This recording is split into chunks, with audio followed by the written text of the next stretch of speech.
Welcome everybody to Heavy Metal Horror Show. If this is your first time, we appreciate you taking the time to check it out. If you've been here before, we also appreciate it and welcome back.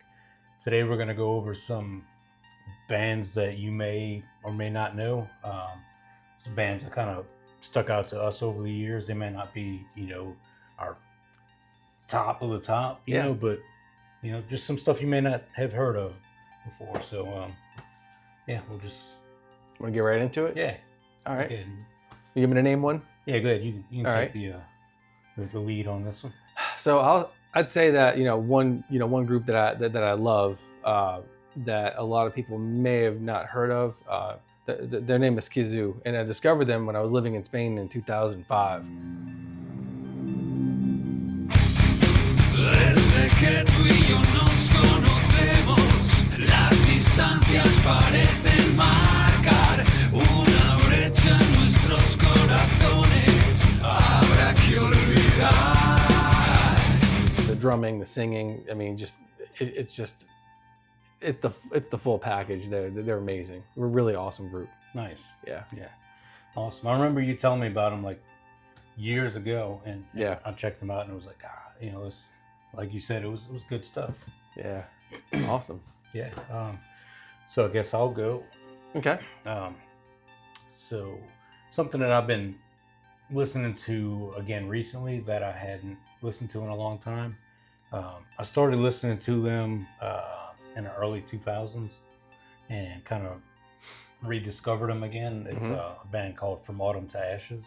And they're kind of like a post-hardcore, metalcore kind of vibe. Okay. Okay. And the album that I've been listening to that kind of stuck out to me, so like way back when in 2003, is an album called The Fiction We Live. Everything for you, it's just because of you. Don't try to instigate. A second group would have to be Meshuggah. I just love that band. Being a drummer, I really love the double bass. I get into it. Some of the stuff that the drummer does is just amazing, especially in the song Bleed.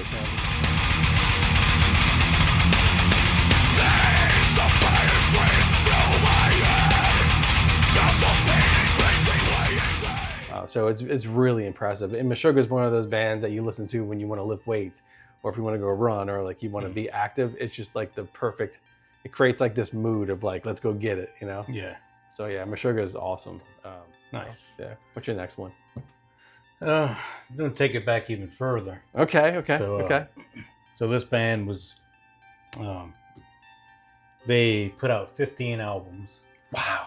The first 6 were with the original singer, and then he left and did some side projects. Okay. And then, they put out the remaining albums with obviously a different vocalist, but it's a band called Sepultura. Yes. Yeah. They're not that obscure, but I love them because they're just like they're a good mix of like death metal, thrash metal, and groove metal, like all combined. Yeah. And they're based out of Brazil, so there's like a lot of like kind of like Brazilian vibe to the music. Right. The polyrhythms. Yeah, it's just so awesome, man. Very cool. I've always loved that band.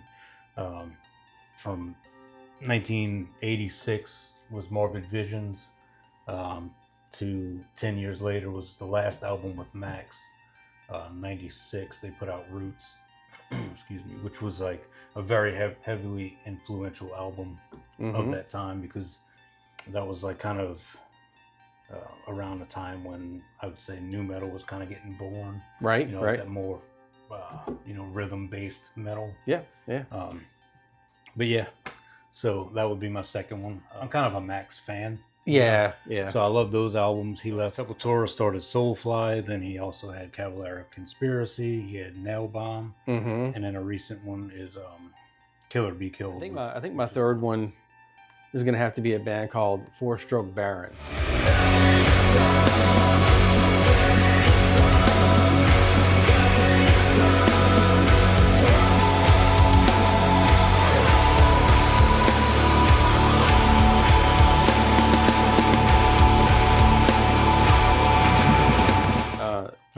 I stumbled upon them one day, just on I think it was on Apple Music, and I just found them, and I can't get enough of them. They're just so good. Some of the vocals sort of harken back to like the '80s, like Depeche Mode, and like some of like the deep melodic voices that they had back then. But you hear it with heavier music. It's so cool. That's what kind of sucked me in when you had sent that to me. Yeah. You were like, dude, you got to check this band out. Yeah. And I listened to it and I was like, but what is this, right? it's like Depeche Mode, but like, Yeah. yeah, you just explained it. But my Yeah. third and final one, I guess, for this episode is going to be a band that was actually based out of not too far from here. Excuse me. Not too far from here, about an hour and a half away, down in Cut Off, Louisiana. Huh. It's a band called Agents of Oblivion. Oh yeah. And they were, some of the members from Acid Bath. Right. Once Acid Bath was done, Mm-hmm. a few years later, they put this one together. They had they put out a demo and then one album.